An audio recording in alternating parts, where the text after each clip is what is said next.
हमारा चैप्टर चल रहा था इंट्रोडक्शन टू कंपनी अकाउंटिंग, और अभी तक हमने इस चैप्टर के अंदर काफी सारे पॉइंट्स रीड आउट किए।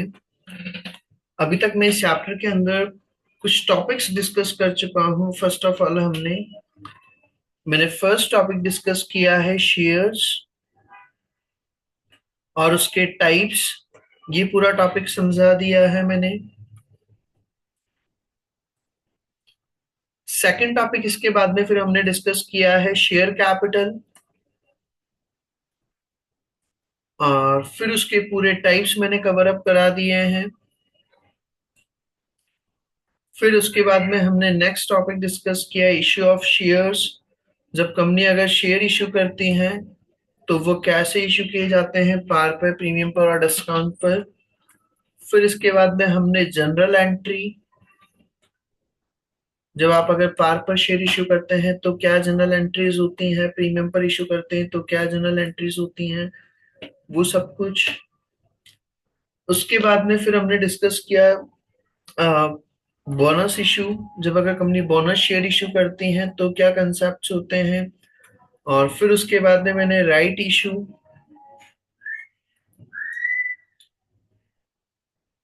यहाँ तक के में इसके अलग अलग डिफरेंट डिफरेंट टाइप के हमने क्वेश्चंस भी कवर अप कर लिए हैं। यहाँ तक के टॉपिक में किसी भी तरह का कोई डाउट है बेटा? Anyone having doubt in any topic? No sir. नहीं है। No sir. चलिए, तो फिर इसी के बाद में हम आगे का टॉपिक स्टार्ट करते हैं। इसी चैप्टर में हमारा एक लास्ट टॉपिक बाकी रह गया है। हाँ, कौन बोलिए। सी फली बोली थी कि जो बनती है? यस बेटा, अपना माइक ऑफ रखिए जिसकी भी वॉल्यूम आया है। यस। अब इसी के बाद में हमारा नेक्स्ट टॉपिक दिया है डिविडेंड। डिविडेंड क्या होता है? बेसिकली आप लोग जानते भी हैं, कंपनीज वगैरह जब शेयर इश्यू करती है तो ऑब्वियसली उन्होंने आपसे पैसा अगर लिया है, फंड्स अगर लिया है, तो कंपनी को अगर कुछ प्रॉफिट्स होंगे तो वो प्रॉफिट्स को भी क्या करना पड़ता है, उनको अपने शेयर होल्डर्स को डिस्ट्रीब्यूट करना होता है। उसी को हम कहते हैं dividend. It means part of profit और अप्रोप्रिएशन ऑफ रिटेन्ड अर्निंग्स। जो भी आपके पास रिटेन्ड अर्निंग्स रखे हुए हैं या जो भी आपके पास प्रॉफिट्स रखे हुए हैं, उसको जब आप डिस्ट्रीब्यूट करते हैं given to the share holders in proportion of their holding, उनकी होल्डिंग के प्रपोर्शन में जब आप उनको डिस्ट्रीब्यूट किया जाता है तो उसी को हम कहते हैं dividend. When company issue shares, then it has to distribute profits between shareholders. जब कंपनी अगर शेयर इश्यू करती है तो ऑब्वियसली उनको डिविडेंड भी डिस्ट्रीब्यूट करना होता है। वो ऐसा नहीं तो कि भाई डिविडेंड के लिए मना करते। भाई जब आपने अगर फंड्स लिया है तो ऑब्वियसली आपको डिविडेंड भी देना पड़ेगा। Bonus issue and dividend are different. Bonus issue और डिविडेंड दोनों अलग अलग हैं। आप एक को दूसरे की जगह कंपनसेट नहीं कर सकते। आप ये नहीं भी तो कि बोनस शेयर इशू करने थे तो भैया डिविडेंड दे दो, काम हो जाएगा, नहीं। दोनों अलग अलग चीज है। क्योंकि बोनस शेयर जो होते हैं वो फ्री में दिए जाते हैं, जबकि डिविडेंड वगैरह वो कैश में दिया जाता है। डिविडेंड देने के लिए आपके पास में पॉकेट में कैश होना जरूरी है। बोनस शेयर्स देने के लिए आपकी पॉकेट में कैश नहीं है तो भी आप बोनस शेयर इशू कर सकते हैं। Bonus issue and dividend are different. Dividend is paid in cash. It cannot be paid in any other form. Dividend को आप कैश में पे कर सकते हैं, इसको और किसी अदर फॉर्म में पे नहीं किया जा सकता। Dividend is an appropriation of profit, so it will be charge directly to the retained earnings. Dividend क्या है? अप्रोप्रिएशन। अप्रोप्रिएशन ऑफ प्रॉफिट का मतलब क्या होता है बेटा? प्रॉफिट्स को डिस्ट्रीब्यूट करना। प्रॉफिट्स को क्या करना? डिस्ट्रीब्यूट करना। दो वर्ड होते हैं, आपने पढ़े हुए भी होंगे कुछ ने। एक तो होता है word appropriation of profit,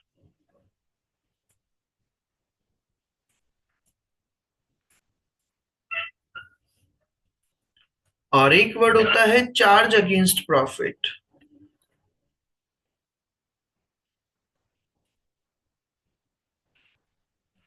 appropriation of profit and the second word is charge against profit. Difference क्या है सर दोनों के अंदर? एप्रोप्रिएशन ऑफ प्रॉफिट में एक सिंपल सा एग्जांपल लूं। मान लो मेरे पॉकेट में सपोज 20 रुपीज रखे हुए हैं। मेरे पास पॉकेट में अगर 20 रुपीज रखे हुए हैं, मैं शॉप पर गया, मुझे भूख लग रही है, मुझे कुछ खाना है, तो ऑब्वियसली मेरे पास अगर पॉकेट में 20 रुपीज रखे हैं तो मैं 20 रुपीज वाली चीज लूंगा, नहीं लूंगा? ये मैं बिना मतलब, मुझे कोई ऐसे बहुत ज्यादा नीड नहीं है तब भी मैं उससे, दुकान वाले से उधार मांगूंगा, क्रेडिट में दे दो भैया, रिक्वेस्ट करूंगा? मैं क्या ऐसी एक्टिविटी करूंगा क्या बेटा? अगर मेरे पास पॉकेट में 20 रुपीज रखे तो 20 रुपए की चीज लेकर के आ जाऊंगा, नहीं आ जाऊंगा? क्या अननेसेसरीली मैं क्रेडिट इशू करवाऊंगा क्या? मैं प्रोडक्ट परचेज करूंगा कहां तक का? Up to ₹20। बिस्किट का पैकेट परचेज कर लिया, जिसमें ज्यादा क्वांटिटी आ रही है वो लेकर के मेरा काम चला लूंगा।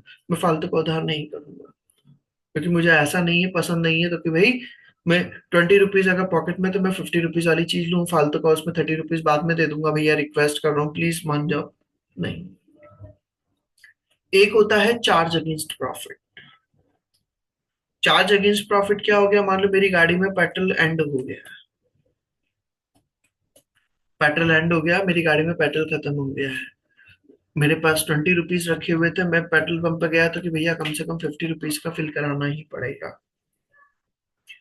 कम से कम ₹50 का फिल कराना पड़ेगा, इसके बिना नहीं भरते हैं हम। मैं ₹30 उस सिचुएशन में क्या करूंगा? कहीं ना कहीं से उधार लेकर के काम चलाऊंगा, नहीं चलाऊंगा?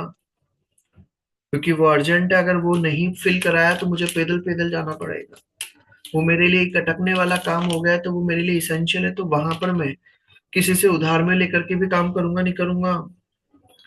तो बेटा यस। एप्रोप्रिएशन ऑफ प्रॉफिट्स क्या होते हैं? जब आपके पास अगर अमाउंट अवेलेबल है तो आप देंगे, नहीं होगा तो आप डिनाई कर देंगे। तो appropriation of profits, dividend will be given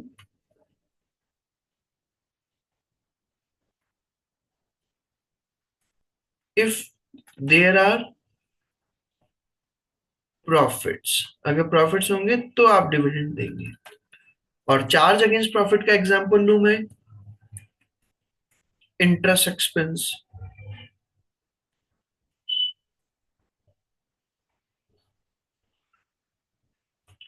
interest का एक्सपेंसेस वो हमारा क्या होगा? Charge against profit. आपने अगर लोन इंटरेस्ट वगैरह ले रखा है, तो आपको कंपल्सरीली आपको क्या करना पड़ेगा? इंटरेस्ट पे करना ही होगा। अब चाहे आप कैसे भी दे, वो आपका पार्ट है। इससे हमें कोई मतलब नहीं है कहाँ से दे रहे हैं, कैसे दे रहे हैं, लेकिन आपको देना ही पड़ेगा। तो वो चीज हमारा क्या होता है? Charge against profit. Is it clear to everyone? तो यहाँ पर क्या बोला है बेटा हमें? डिविडेंड क्या है? It is an appropriation of profit, so it will be charge directly to the retain earnings. तो इसलिए हम इसको कहाँ पर शो करते हैं? रिटेन अर्निंग्स के अंदर, not as expenses in the statement of P and L. उसको हम पीनल में शो नहीं करते हैं। Dividend paid on redeemable preference shares. अगर आप रिडीमेबल प्रेफरेंस शेयर्स पर अगर डिविडेंड पे करते हैं, रिडीमेबल प्रेफरेंस शेयर्स क्या होते हैं वो आगे आगे ऑलरेडी पढ़ा चुका हूँ। तो रिडीमेबल प्रेफरेंस शेयर्स पर अगर आप डिविडेंड पे करते हैं, ट्रीटेड एज फाइनेंस कॉस्ट, तो उसको हम क्या मानते हैं? फाइनेंस कॉस्ट माना जाता है, इंटरेस्ट माना जाता है। एंट्रीज क्या होगी? याद रखना, रिडीमेबल प्रेफरेंस शेयर्स पर जो डिविडेंड होता है, क्योंकि वो हमें कंपल्सरीली पे करना होता है, इसलिए उसको फाइनेंस कॉस्ट माना जाता है, उसको एप्रोप्रिएशन नहीं मानते हैं। जनरल एंट्रीज क्या बनेगी बेटा? जब आप डिविडेंड अगर पे करते हैं for dividend on equity shares और ई रिडीमेबल प्रेफरेंस शेयर्स। अगर आप इक्विटी शेयर्स पर या ई रिडीमेबल प्रेफरेंस शेयर्स, ई रिडीमेबल प्रेफरेंस शेयर्स इनका रिडम्पशन कोई फिक्स नहीं है, उन पर अगर आपको डिविडेंड देना है, तो उसकी एंट्री क्या बनेगी? Debit retained earnings account, credit cash account अगर आप डिविडेंड कैश में पे करते हैं, और क्रेडिट डिविडेंड पेबल अकाउंट अगर आपने डिविडेंड डिक्लेयर कर दिया है बट अभी तक पे नहीं किया है। तो एंट्री क्या बनेगी हमारे? Debit retain earnings account, credit cash account और क्रेडिट डिविडेंड पेबल अकाउंट। यहां तक की बात हो गई। फिर दिया for dividend on redeemable preference shares. अगर आपको रिडीमेबल प्रेफरेंस शेयर्स पर अगर डिविडेंड देना है, तो मैंने अभी हाल बताया, उसको हम क्या मानेंगे? इंटरेस्ट माना जाएगा फाइनेंस कॉस्ट की तरह। और फाइनेंस कॉस्ट की तरह जब अगर डिविडेंड मानते हैं, तो उसको हम फाइनेंस कॉस्ट के नाम से शो करेंगे। डेबिट फाइनेंस कॉस्ट पीनल के अंदर जाएगा, और क्रेडिट कैश अकाउंट, कैश कम होगा हमारा तो बैलेंस शीट में उसको कैश रिड्यूस कर दिया जाएगा। तो डेबिट फाइनेंस कॉस्ट और क्रेडिट कैश अकाउंट। फिर डिविडेंड भी क्या होते हैं बेटा? दो तरह के हमारे होते हैं बेसिकली। कौन कौन से होते हैं? First one is interim dividend and the second one is final dividend. Interim dividend क्या होता है? बेसिकली जब कंपनी अगर क्या करती है, ईयर एंड होने का वेट ना करके अगर साल के बीच में ही अगर प्रॉफिट्स अगर डिस्ट्रीब्यूट कर देती है। When dividend declared by the company in the mid of year, अगर ईयर के मिड में अगर डिविडेंड डिक्लेयर करती है, when company have extraordinary profits, company को बहुत ज्यादा अच्छे प्रॉफिट्स अगर हो जाते हैं, एक्सपेक्टेशन से ज्यादा अगर प्रॉफिट्स हो जाते हैं, जैसे मैं इसका एग्जांपल लूं, इंटरिम डिविडेंड का अगर मैं एग्जांपल लूं, आप लोगों ने ये डोलो 650 mg टैबलेट यूज किया हुआ है आप लोगों ने घरों में? मोस्टली सबने यूज किया हुआ होगा। डोलो 650 mg, जहां इस कंपनी की नॉर्मल अगर हम बात करें तो नॉर्मल में इसका सेल रहता था 10 to 20 crore rupees. During corona period इस कंपनी की सेल हो गई थी अप्रोक्स 700 करोड़ रुपीस। जहां नॉर्मल में कंपनी सेल करती थी 10 करोड़ रुपए से 20 करोड़ का, वहां कंपनी की सेल हो रही थी कितनी? 700 करोड़।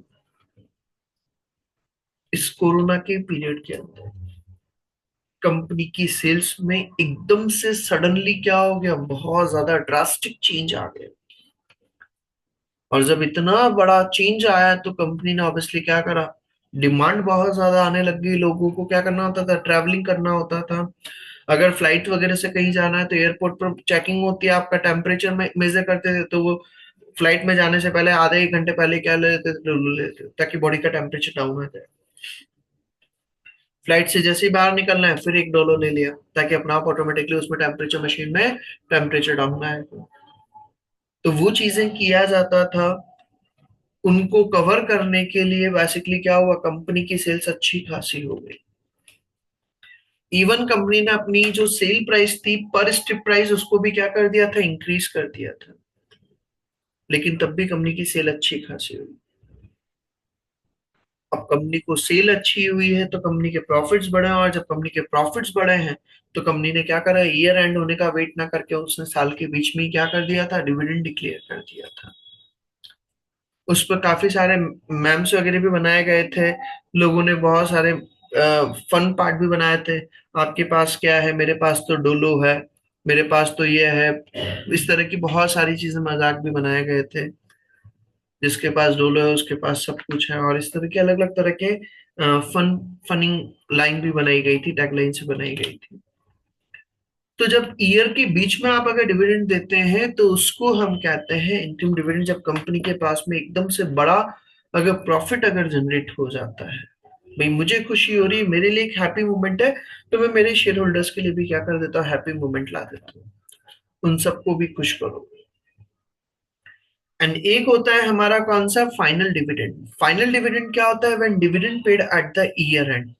जब आप ईयर के एंड में अगर डिविडेंड देते हैं तो उसको हम कहते हैं final dividend. Final dividend will be accounted in the current year only when it is declared before the year end. Final dividend को हम करंट ईयर में बुक्स में तभी रिकॉर्ड करते हैं जब आप ईयर एंड होने से पहले अगर डिविडेंड डिक्लेयर करते हैं। अगर आप ईयर एंड होने के बाद में अगर डिविडेंड डिक्लेयर करते हैं तो उसको हम फाइनेंशियल स्टेटमेंट्स में शो ना करके हम उसको कहाँ पे शो करते हैं? नोट्स के अंदर शो किया जाता है। Otherwise it will be disclose in the note in the financial statements. उसको हम नोट्स के अंदर शो करते हैं, उसको फाइनेंशियल स्टेटमेंट के अंदर शो नहीं करेंगे। यहां तक का पॉइंट क्लियर? तो सर फिर नेक्स्ट ईयर वो कहाँ पे जाता है? नेक्स्ट ईयर की बुक्स में जाएगा वो बेटा, एक्सपेंसेस के फॉर्म में। सर इंटरिम डिविडेंड या फिर फाइनल? इंटरिम डिविडेंड तो साल के बीच में हो गया ना डिक्लेयर, वो तो ईयर एंड होने से पहले हो गया ना। इंटरिम डिविडेंड का तो मतलब ही हो गया ना, ईयर के बीच में ही हमने डिविडेंड डिक्लेयर कर दिया। फाइनल डिविडेंड अगर आपने साल खत्म होने के बाद में किया तो वो अगले साल की बुक्स में जाएगा, इस ईयर की बुक्स में नहीं शो करेंगे फिर उसको। ओके सर, तो मतलब वो पिछले साल का फाइनल डिविडेंड के नाम से एक्सपेंस होगा? यस। Okay sir. यहां तक का पॉइंट क्लियर? फाइनल डिविडेंड तक का। अब इसी के बेसिस पर एक एक्टिविटी दे रखी है हमारी। इसमें क्या लिखा हुआ है? A company with 1000 ordinary shares, company के पास में 1000 ऑर्डिनरी शेयर्स है, $1 each. Shares in issue made a profit of $500 in its first year. Company के पास में 1,101 वाले शेयर्स थे। प्रॉफिट हुआ कंपनी को कितना? $500 का। The company has two choices as to what can be done with its profit. Company के पास में दो चॉइस ऑप्शंस थे जो वो उनके प्रॉफिट्स के साथ में कर सकते थे। फर्स्ट चॉइस थी distribute it as a dividend to the share holder, या तो वो क्या करें, उसको डिस्ट्रीब्यूट कर दें शेयर होल्डर्स को डिविडेंड के फॉर्म में। एंड सेकेंड ऑप्शन था retain it in the business, या फिर वो उसको बिजनेस में रखें। $500 का जो प्रॉफिट हुआ है, या तो उसको वो डिविडेंड के फॉर्म में डिस्ट्रीब्यूट कर दे, या फिर वो बिजनेस के अंदर रिटेन करके रख ले। इफ कंपनी डिसाइड्स टू पे a dividend of 10 cent per share, अगर कंपनी ने डिसाइड किया कितना डिविडेंड देने का बेटा, 10 सेंट पर शेयर, डॉलर ने 10 cent per share, and retain the remaining profits, और अगर वो रिमेनिंग प्रॉफिट्स को रखना चाहते हैं, how would the financial statements appear, तो फाइनेंशियल स्टेटमेंट्स कैसे शो होंगे। तो मैंने अभी यार बताया बेटा 1000 शेयर से एक शेयर की वैल्यू $1, प्रॉफिट अर्न किया आपने कितना, $500 का। डिविडेंड को हम क्या मानेंगे, एप्रोप्रिएशन, बिकॉज कंपनी ने कौन से इशू शेयर इशू कर रखे हैं, ऑर्डिनरी शेयर्स, और ऑर्डिनरी शेयर्स मतलब इक्विटी शेयर्स। तो इक्विटी शेयर्स पर जो डिविडेंड देते हैं हम उस अभी यार बताया मैंने, वो कौन सा माना जाता है, एप्रोप्रिएशन ऑफ प्रॉफिट। डिविडेंड देंगे आप 1000 शेयर और एक शेयर पर कितना दे रहे हैं, 10 सेंट, मतलब इंटू $0.10 पर शेयर, तो कितना हो जाएगा, $100 का। कंपनी के पास प्रॉफिट था कितना, $500 का। $100 का डिविडेंड चला जाएगा तो बचेगा कितना, $400। तो करंट ईयर का प्रॉफिट था कितना, $500। बैलेंस शीट के अंदर जब हम शो करेंगे बेटा, तो वहां पर शेयर कैपिटल के अंदर तो हुए 1000 शेयर $1000 के, और रिटेन अर्निंग्स में 500 का प्रॉफिट रखा हुआ था, जिसमें से $100 का मैंने डिविडेंड डिस्ट्रीब्यूट कर दिया। तो कितना आ जाएगा, रिटेन अर्निंग्स $400, टोटल फिगर आ जाएगा कितना, $1400। Is it clear. Yes sir. And sir इनकी एंट्रीज क्या बनेगी? डिविडेंड देने की, yes sir. Debit dividend account, या इसको हम रिटेन अर्निंग्स के नाम से भी शो कर सकते हैं। मैंने अभी यार बताया भी था इसका डिविडेंड का, ये रहा डेबिट रिटेन अर्निंग्स अकाउंट और क्रेडिट कैश अकाउंट। अगर आप डिविडेंड कैश में दे रहे हो, अगर डिक्लेयर करते हैं पे नहीं करते हैं, तो क्रेडिट डिविडेंड पेबल अकाउंट, तो वही एंट्री यहाँ पर बन जाएगी, डेबिट रिटेन अर्निंग्स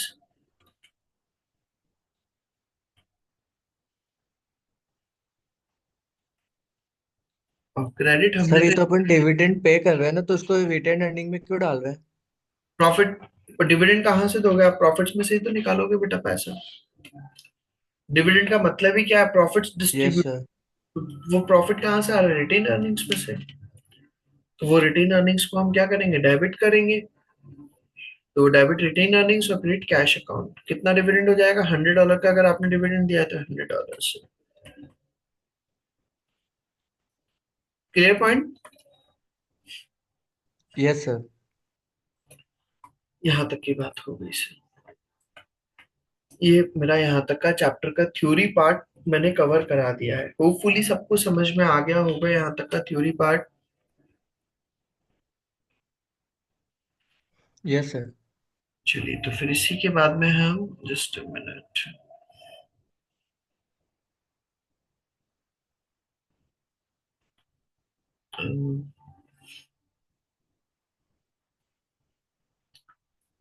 एक सेकंड, चैप्टर मुझे निकालना पड़ेगा।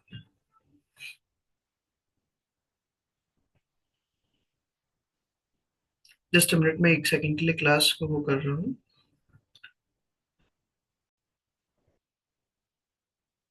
यस बेटा। तो बेसिकली ये हमारा चैप्टर दिया है, चैप्टर नंबर 19 बुक के अंदर। अगर हम बात करें तो chapter number 19 introduction to company accounting. और इस चैप्टर के अंदर क्या क्या हमारे टॉपिक्स दिए हैं। इस चैप्टर को स्टार्ट करने से पहले मैं इसके थोड़ा सा बता देता हूँ इसमें से किस तरह के क्वेश्चंस पुट अप होते हैं। तो ये चीज हमारा लिखा हुआ है, questions on this chapter are likely to focus on the calculations of share capital movements. इस चैप्टर में से जो क्वेश्चंस पुट अप होते हैं वो बेसिकली किस तरह के आते हैं, शेयर कैपिटल के मूवमेंट से रिलेटेड, न्यू इशू, जब आप कंपनी नए शेयर इशू करती है, बोनस इशू लेकर के आती है या राइट इशू लेकर के आती है, तो उसका ट्रीटमेंट कैसे होता है, ये सारा मैंने आपको एक एक बार समझा भी दिया है। डिविडेंड डिविडेंड वगैरह का कैसे होता है, फाइनेंस कॉस्ट का कैसे होता है, and their associated journal entries, उसकी जर्नल एंट्रीज क्या क्या बनती हैं, You may also see a question comparing a sole trader and a limited company. या फिर आपके एग्जाम में सोल ट्रेडर और लिमिटेड कंपनी मतलब कंपनी के बीच में क्या डिफरेंस वगैरह होता है, उसका कैसे अकाउंटिंग होता है, उस पर भी क्वेश्चंस पुट अप हो सकते हैं। चलिए हम इसके अंदर स्टार्ट करते हैं। सबसे पहले हमारा फर्स्ट टॉपिक दिया है शेयर्स। तो हम आते हैं इसके अंदर। फर्स्ट टॉपिक दिया है हमारा shares. We have seen how financial statements are produce for sole traders. हमने अभी तक प्रीवियस चैप्टर्स के अंदर पढ़ा है भाई सोल ट्रेडर्स के हम फाइनेंशियल स्टेटमेंट्स कैसे बनाते हैं। These accounts are not subject to any specific regulations, so there is some flexibility as to how they are presented. तो सोल ट्रेडर के जो आप फाइनेंशियल स्टेटमेंट्स बनाते हैं उनके अंदर फ्लेक्सिबिलिटी रहती है, उसमें आप थोड़ा बहुत अपने अकॉर्डिंगली चेंजेस ला सकते हैं। Companies use exactly the same book keeping process as sole trader. जो सोल ट्रेडर्स यूज करते हैं बुक कीपिंग प्रोसेस, मतलब कि वही वाउचर्स बनाना, जनरल एंट्री करना, वो सब कुछ कंपनीज भी करती हैं। However, the financial statements they produce are subject to regulations and must follow a prescribed format. लेकिन जो कंपनीज वगैरह होती हैं उनको कुछ रेगुलेशंस फॉलो करने होते हैं, उनको जो अपने फाइनेंशियल स्टेटमेंट्स बनाने होते हैं उसके अंदर एक फिक्स फॉर्मेट्स फॉलो करने होते हैं। Many of the differences are due to the terminology used by the company financial statements. अलग अलग तरह के डिफरेंसेस वगैरह हैं, टर्मिनोलॉजी वगैरह हैं जो कंपनी फाइनेंशियल स्टेटमेंट्स के अंदर यूज किए जाते हैं, वो भी हम सब कुछ पढ़ेंगे आगे one by one. First of all हमारा फर्स्ट टॉपिक दिया है proforma of financial statement. Statement of P and L का फॉर्मेट कैसे बनता है, जो मैं ऑलरेडी समझा चुका हूँ। Revenue, cost of sales, gross profit, other income, और जो भी इनकम्स वगैरह होंगे वो सारा एक्सपेंसेस माइनस कर देंगे। प्रॉफिट बिफोर टैक्स आ गया, इनकम टैक्स एक्सपेंसेस माइनस कर देंगे, प्रॉफिट फॉर द ईयर। यहां तक का पॉइंट क्लियर? यहां तक का पॉइंट क्लियर है बेटा? सर हाँ बोलिए। सर फाइनेंस कॉस्ट में जो हम डिविडेंड पे करते हैं रिडीमेबल प्रेफरेंस शेयर्स, उसके अलावा क्या क्या चीज आती है? डिवेंचर्स पर इंटरेस्ट आप पे करते हैं, लोन पर अगर आप इंटरेस्ट पे करते हैं तो वो सब कुछ। Okay sir.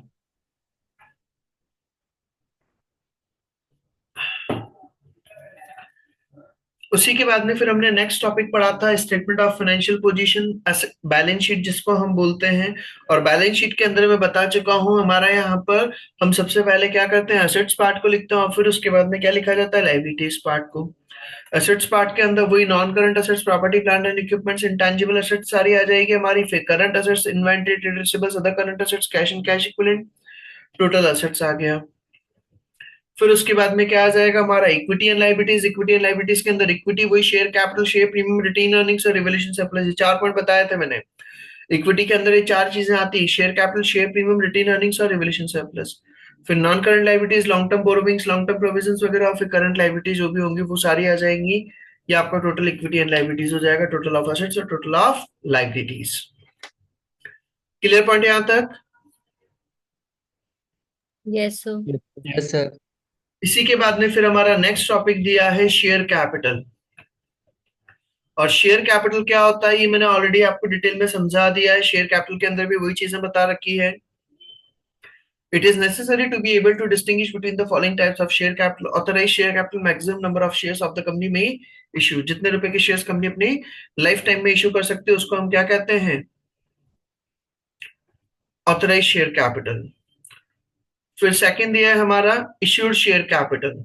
Issued share capital क्या होती है, number of shares actually issued to the share holders. जो आपने एक्चुअल में आपने शेयर इश्यू किए हैं, जो ऑफर किए हैं, उसको हम कहते हैं इश्यूड शेयर कैपिटल। फिर हमने पढ़ा था सब्सक्राइब कैपिटल, पब्लिक ने कितना सब्सक्राइब कर लिया।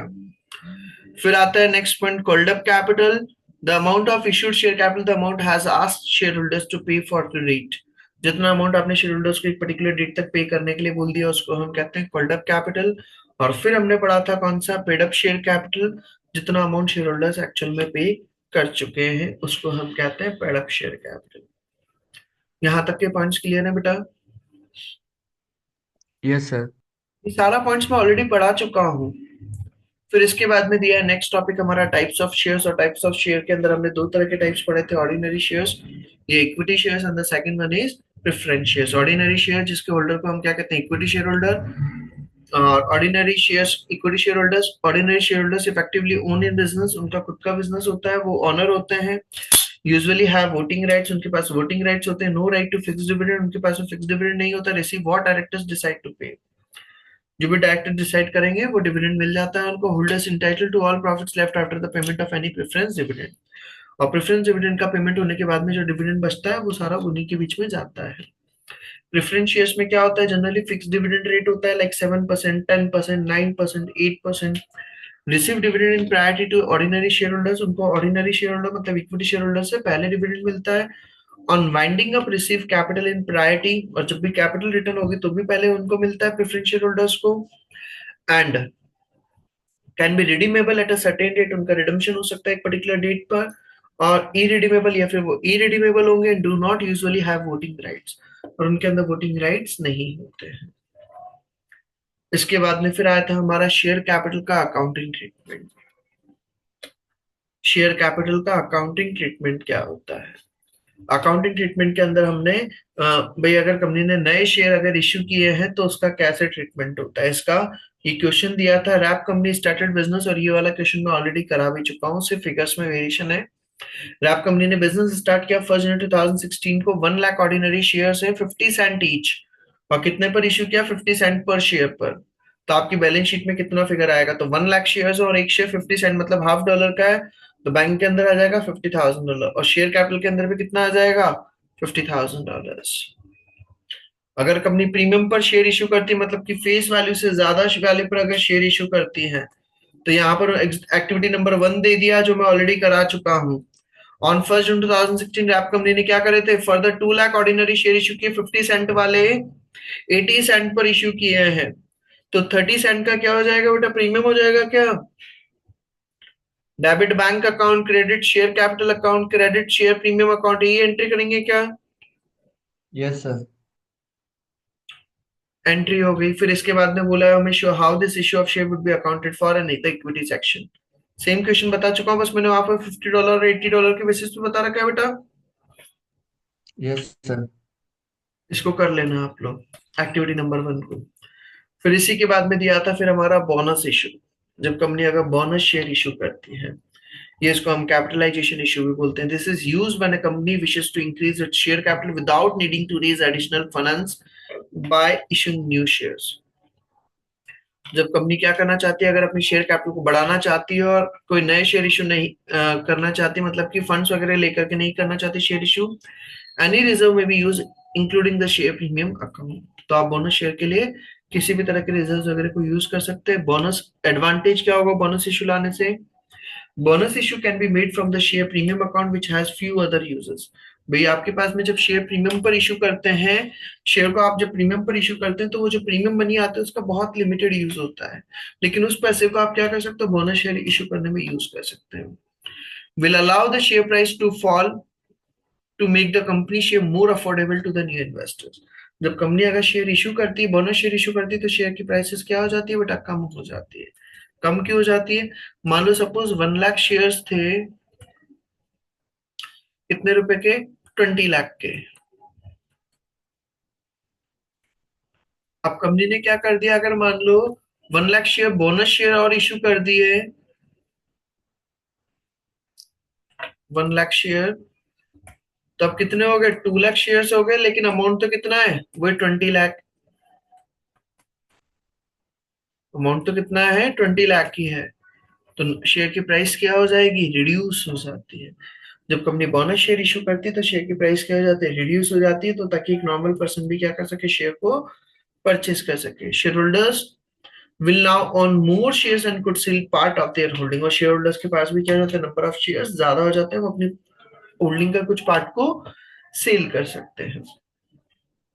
डिसएडवांटेज क्या है, the rational for a bonus issue is not always understood by the share holders. जो बोनस इशू का जो कंसेप्ट होता है वो हर किसी शेयर होल्डर के बस की बात नहीं होती, तो थोड़ा सा कंफ्यूजन आ जाता है। A bonus issue is always done at nominal value, bonus shares का जब भी इशू किया जाता है तो वो हमेशा फेस वैल्यू पर कंसिडर होता है। उसी की बेसिस पर एक्टिविटी नंबर 2 दिया है जो मैं ऑलरेडी पढ़ा चुका हूँ।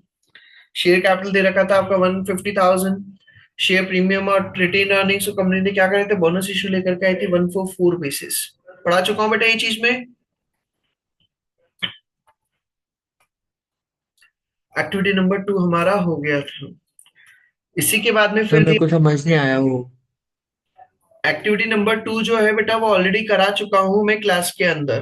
पहले 1,50,000 का आपका शेयर कैपिटल दे रखा है, शेयर प्रीमियम दे रखा है, रिटेन अर्निंग्स दे रखा है, ये वाला क्वेश्चन कराया था बेटा पहले ही।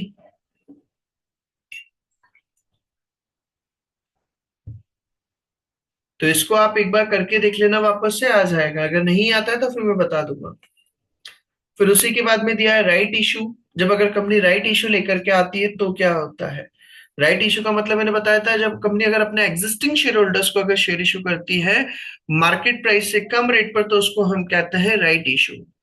Right issue is an issue of shares for cash to existing share holders for less than market value. जब मार्केट वैल्यू से कम वैल्यू पर आप शेयर इशू करते हैं तो उसको हम कहते हैं राइट इशू लाना।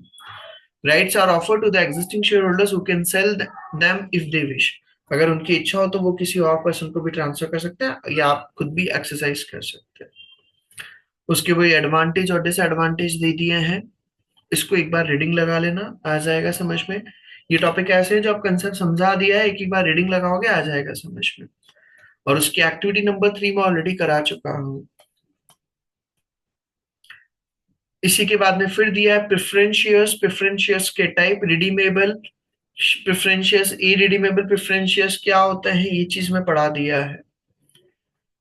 तो यहां तक का टॉपिक आपको 4.5 प्रेफरेंस शेयर्स तक का टॉपिक आपको कंप्लीट करना है आज के लेक्चर में। क्लियर बेटा। Yes sir. यहां तक का आज आप टॉपिक कंप्लीट करेंगे। इसके बाद का जो टॉपिक है रिजर्व्स और डिविडेंड वगैरह का और ये कंसेप्ट, ये बाकी का हम कल करेंगे। कल वाले लेक्चर में मेरा चैप्टर फिनिश हो जाएगा, टैक्स वगैरह का और ये सारा कंसेप्ट कल बता दूंगा मैं, जिसमें कल कल में मेरा चैप्टर फिनिश हो जाएगा। ठीक है बेटा, यहां तक का आज आप कंप्लीट करें, बाकी का कल करते हैं सेम टाइम पर। ओके बेटा, थैंक यू एवरीवन। सर मेरे को छोटा सा डाउट था एक। बेटा अभी मेरी नेक्स्ट क्लास का टाइम हो गया, मैं आपको कल बता दूंगा। फिर अभी एक्चुअली क्लास है, फिर अभी एक ये क्लास भी एंड हो जाएगी और इसलिए ओके सर। ना कल बता दूंगा मैं पक्का।